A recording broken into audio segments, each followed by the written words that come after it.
Welcome back to physics forum. आज का video Irodov series पे बेस्ड है। यूरोडोव सीरीज के आज के वीडियो में हम लोग प्रॉब्लम नंबर 1.60 को डिस्कस करेंगे, जो कि लॉज ऑफ मोशन के कॉन्सेप्ट पे बेस्ड है।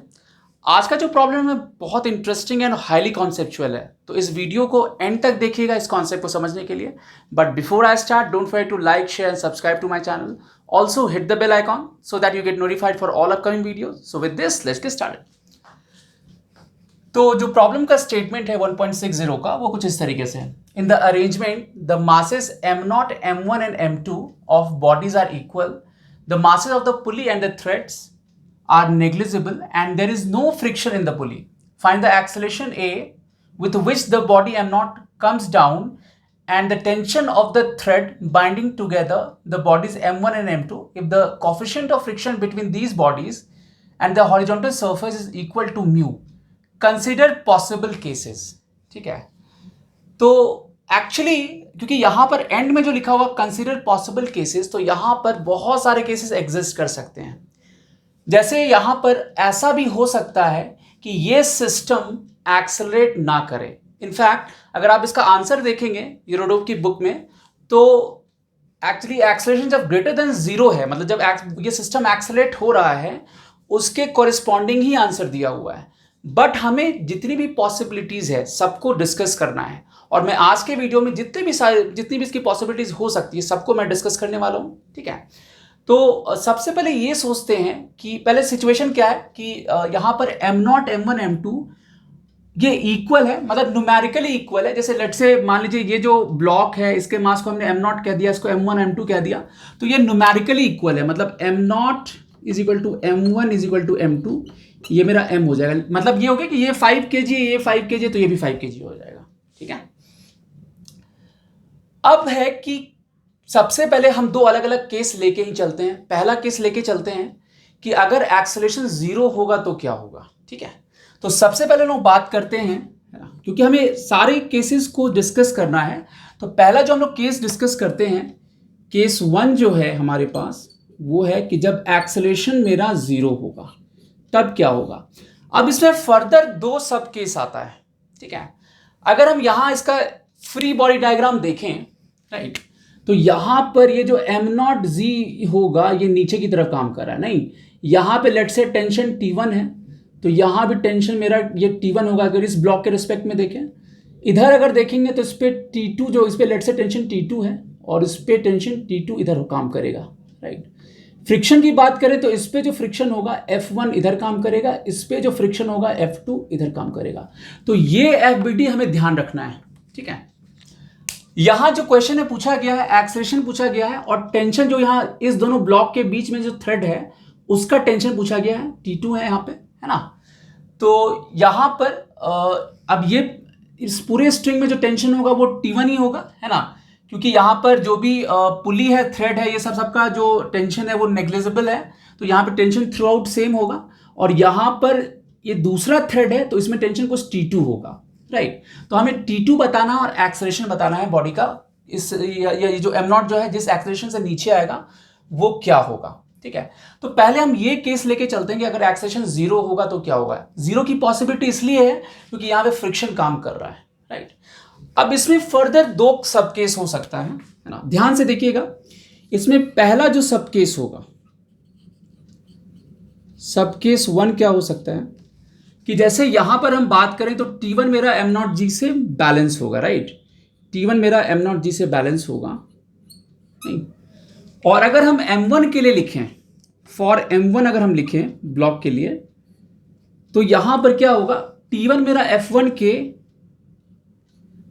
अच्छा ऐसा हो सकता है ना, है ना, ऐसा हो सकता है कि यहां पर इस T1 को F1 अलोन बैलेंस कर ले, F2 की जरूरत ही ना पड़े। ऐसा हो सकता है ना, क्योंकि हमें सारे पॉसिबल केस को डिस्कस करना है। तो ऐसा हो सकता है कि T1 को अलोन F1 बैलेंस कर ले।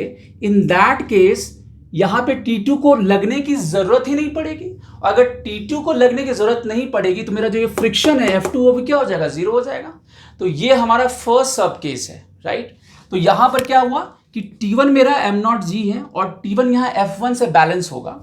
और यहां पर ऑब्वियसली ये अगर हम बात करें तो ये लेस देन इक्वल टू क्या होगा, F1 जो लिमिटिंग की बात करें हम, नहीं अभी हम लोग क्या करते हैं कि हाँ लिमिटिंग की बात कर रहे हैं, तो ये कितना हो जाएगा म्यू इंटू नॉर्मल N1, नहीं तो म्यू इंटू नॉर्मल की बात करेंगे तो ये कितना हो जाएगा, दिस इज म्यू इंटू, है ना, M1 इंटू जी हो जाएगा। इस पे जो नॉर्मल काम करा होगा ये N1 हो गया, नहीं, और ये मेरा M1G हो गया। इस पे बात करेंगे तो ये N2 हो गया, ये मेरा M2G हो गया, राइट। तो ये हो गया। अब T1 मेरा M0G है, नहीं तो M0G है, तो यहां से ये M0G, है ना, लेस देन इक्वल टू क्या बोलेंगे, म्यू M1G। तो मेरा कंडीशन क्या बना कि mu greater than equal to 1, नहीं क्योंकि यहां पर मेरा जो M1 और M0 है दोनों सेम है। तो ऑब्वियसली अगर ये टेंशन, ये जो फ्रिक्शन है, ये जो फ्रिक्शन है F1, अगर ये अलोन इसको बैलेंस कर देता है तब तो T2 को लगने की जरूरत ही नहीं है, और T2 को लगने की जरूरत ही नहीं तो F2 भी काम नहीं करेगा, नहीं तो यहां पर मेरा क्या होगा, जो T2 होगा वो 0 होगा और F2 अगेन क्या होगा, ये भी 0 हो जाएगा। तो ये मेरा फर्स्ट सब केस है, राइट। अब हम लोग सेकंड सब केस की बात करते हैं। सेकंड सब केस क्या लेंगे हम,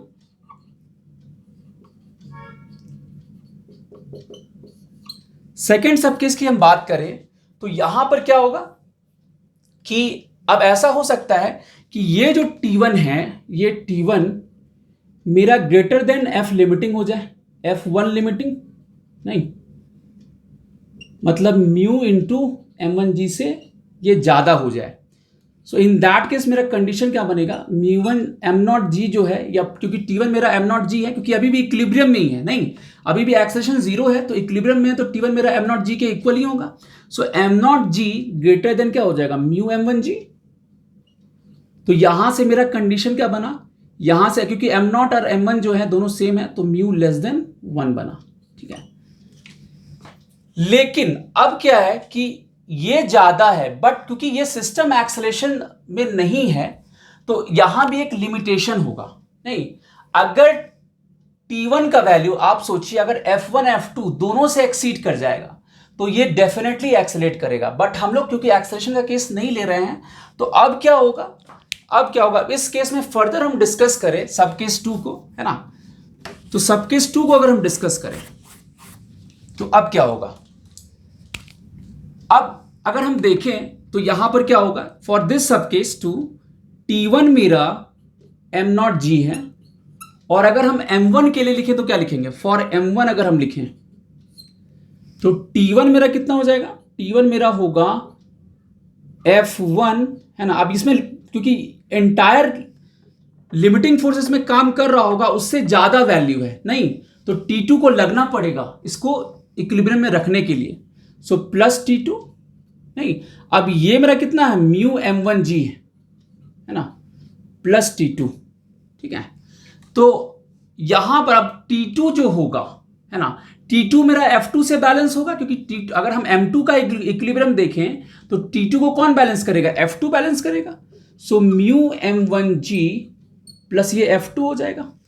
अब ठीक से देखा जाए तो F2 का जो वैल्यू होगा, F2 का वैल्यू अगर हम देखें तो F2 का वैल्यू अगेन F2 लिमिटिंग 0 और F2 लिमिटिंग के बीच में लाई करेगा, तो ये म्यू M2G हो गया, नहीं तो यहां से अगर देखें तो T1 का जो वैल्यू होगा एक्चुअली ये कहां से कहां के बीच लाई करेगा, ये लाई करेगा म्यू M1G, है ना, क्योंकि यहां जो F2 है वो 0 से F2 लिमिटिंग के बीच में लाई कर रहा है, राइट।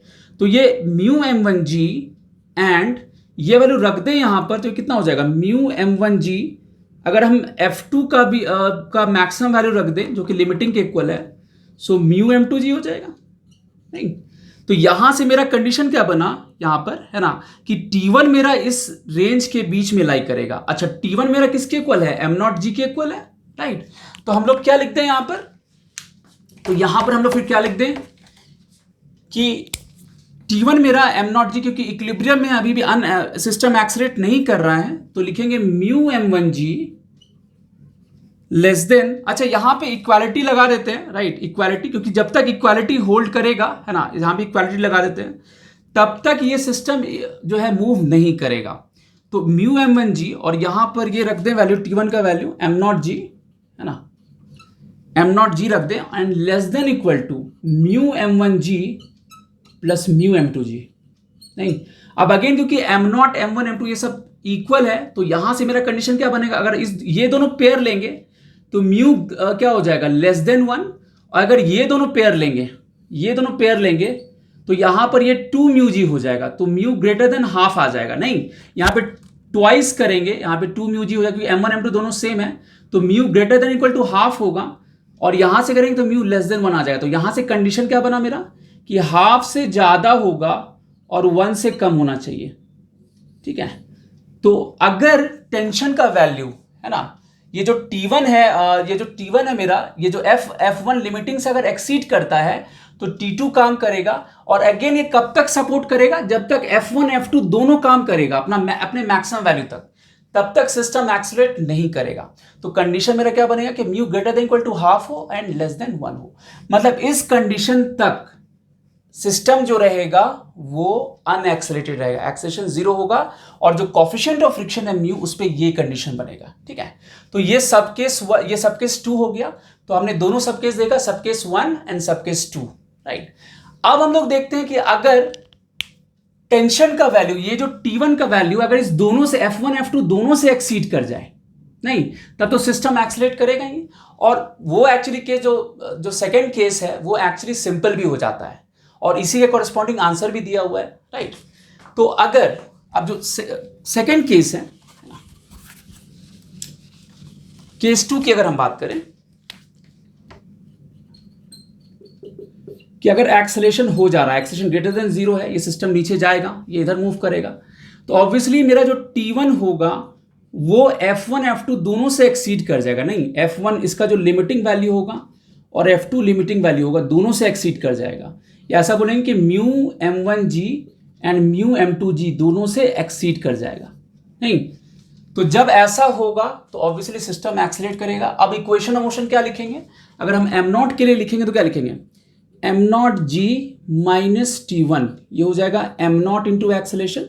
मान लेते हैं नीचे एक्सेलरेट हो रहा है A से, राइट, तो ये इधर आएगा, तो ये इधर आएगा, लेफ्टवर्ड आएगा, ये नहीं, ये भी लेफ्टवर्ड आएगा सेम एक्सेलरेशन से। नहीं, तो ये हो गया m0g माइनस T1 क्या होगा, m0a हो गया।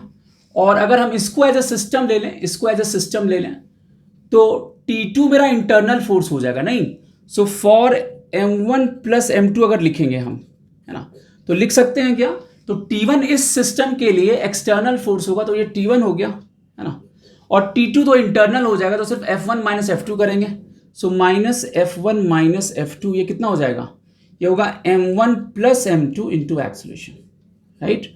दोनों को सिंपली ऐड कर दें, है ना, ये मेरा 1 है, ये 2 है, दोनों को ऐड कर दें, 1 प्लस 2 कर दें, तो कितना हो जाएगा, m0g minus mu m1g minus mu m2g, क्योंकि हम देख सकते हैं यहाँ पर ये कैंसिल आउट हो गया। नहीं, दोनों को ऐड करेंगे, और यहाँ लिमिटिंग वैल्यू रख रहे हैं हम लोग, नहीं लिमिटिंग नहीं, एक्चुअली यहाँ पे काइनेटिक होगा, क्योंकि म्यू का वैल्यू यहाँ पर सेम ही लिया गया है। तो यहाँ पर हम लोग, यहाँ पर जो काइनेटिक होगा एक्चुअली ये काइनेटिक होगा, F2k होगा, और यहाँ भी कोफिशिएंट फ्रिक्शन को हम म्यू ही लेंगे, so minus mu m1g minus mu m2g, है ना, is equal to m0 plus m1 plus m2। ठीक है, तो यहाँ पर हम ये मान के चलेंगे कि जो कोफिशिएंट ऑफ फ्रिक्शन है ना, यहाँ पे ऑब्वियसली अगर मूव कर रहा है तो यहाँ पर काइनेटिक फ्रिक्शन काम करेगा, और म्यू का वैल्यू हम म्यू ही ले रहे हैं यहाँ पे। ठीक है, तो minus mu m1g minus mu m2g, ये कितना होगा, इतना हो जाएगा। तो यहाँ से जो एक्सेलरेशन का वैल्यू होगा, एक्सेलरेशन मेरा कितना आ जाएगा, तो यहाँ पर m0 है ना, m0 minus mu m1 plus m2, है ना, bye m0 plus m1 plus m2, है ना, इंटू g। तो ये मेरा एक्सेलरेशन का वैल्यू आ जाएगा, करेक्ट। अब देखिए, जैसे यहां पर अगर हम बात करें, है ना, तो ये केस सिंपल है, राइट, इसमें ज्यादा कुछ सोचना है नहीं। अब क्योंकि यहां पे दिया हुआ है कि एज m0 m1 और m2 ये सबका वैल्यू सेम है, इसको लेट से हम m ले लें। नहीं, अच्छा एक काम करते हैं, ठीक है, तो यहां पर अगर ये वैल्यू रख दें यहां पर, तो कितना हो जाएगा a का वैल्यू, a जो होगा ये वैल्यू रख दें यहां पर, सो m minus mu into 2m हो जाएगा, और नीचे ये 3m हो जाएगा, नहीं, सो 3m इंटू जी करेंगे तो यहाँ से 1 माइनस 2 म्यू बाई 3 इंटू जी होगा। अब a 0 ग्रेटर देन 0 है, राइट, तो मेरा कंडीशन क्या बनेगा यहाँ पर कि 1 minus 2 mu by 3 into g that should be greater than 0, या यहाँ से 1 माइनस 2 म्यू ग्रेटर देन 0 या म्यू लेस देन हाफ। तो ये कंडीशन बनेगा अगर ये सिस्टम आगे एक्सेलरेट करता है, ठीक है, तो ये मेरा कंडीशन बनेगा। तो अब तो ये a का वैल्यू आ गया। इन द सेम वे हम लोग T2 भी निकाल सकते हैं। अगर ब्लॉक M2 के लिए लिखें equation of motion, block M2 के लिए, तो फॉर ब्लॉक M2 अगर लिखें तो मेरा इक्वेशन ऑफ मोशन क्या बनेगा, T2 इधर है, F2 इधर है, तो ये काइनेटिक हो गया ऑब्वियसली, सो माइनस F2k करेंगे और ये M2 इंटू एक्सेलरेशन, ये तो हमें पता है यहाँ से, नहीं, तो यहाँ से ये T2 हो गया, F2k मेरा mu into M2 into g हो जाएगा, नहीं, और M2 इंटू ए का वैल्यू जो यहाँ से ये रख देंगे M0 minus mu into M1 plus M2, है ना, divide by M0 plus M1 plus M2 into g हो जाएगा, राइट। तो यहाँ से T2 जो होगा ये होगा म्यू M2G, है ना, और यहाँ पर ये M2G हो गया, M2G को एक साथ लिख सकते हैं यहाँ पर M2G, और ये M0 minus mu into M1 plus M2 divided by M0 plus M1 plus M2, नहीं, ऐसा लिख देंगे, राइट। तो अब जो होगा ये जो वैल्यू होगा, अब यहां पर हम फर्दर T2 अगर लिखें तो यहां पर M2G हम कॉमन ले सकते हैं, नहीं, सो M2G कॉमन ले लें, M2G कॉमन ले लें तो ये म्यू आ जाएगा, सो म्यू प्लस, और यहाँ पे कितना आएगा M0 minus mu into M1 plus M2 divided by M0 plus M1 plus M2, ठीक है, ये हो जाएगा। अब क्या करना है हमें, अब इसको सिंपली कैलकुलेट कर लेंगे, नहीं, M2G हमने कॉमन ले लिया तो म्यू आ गया, और यहाँ पे M0 minus mu M1 plus M2 divided by M0 plus M1 plus M2 आ गया। तो अब इसको सिंप्लीफाई कर लेना हमें, राइट। तो यहाँ पे अगर सिंप्लीफाई करेंगे T2 को फर्दर तो क्या हो जाएगा, M2G कॉमन ले लिया हमने, और यहाँ ठीक से देखिए तो mu into M1 plus M2 जो होगा ये जो इसके साथ प्रोडक्ट में आएगा, है ना, तो चलिए इसको लिख ही देते हैं, तो mu M0 plus mu into M1 plus M2 minus plus M0 minus mu into M1 plus M2, थोड़ा जो कैलकुलेशन है ये लेंदी है क्योंकि यहाँ वैल्यू दिया हुआ नहीं है इसलिए, है ना, यही यहाँ पर 1 kg 2 kg 3 kg रहता लिखा हुआ तो वो आसान रहता है, ये सिंपल फॉर्म में रहता है, ठीक है।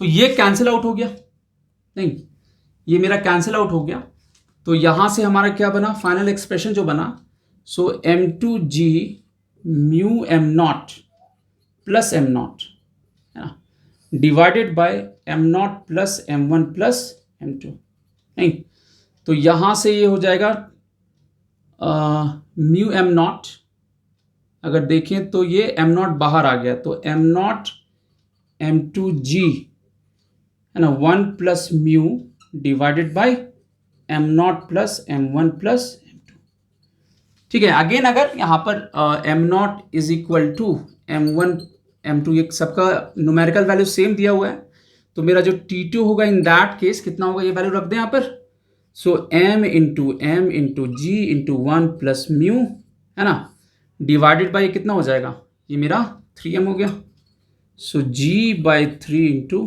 1 प्लस म्यू, है ना, अच्छा इसमें m भी रहेगा, mg by 3 into 1 plus mu. तो ये इसका कंप्लीट सॉल्यूशन है, ठीक है, इंटरेस्टिंग। तो that's all for this video. यूरोडोप सीरीज के नेक्स्ट वीडियो में फिर मिलेंगे हम लोग एक नए प्रॉब्लम के साथ, तो मिलते हैं अगले वीडियो में, टिल देन टेक केयर।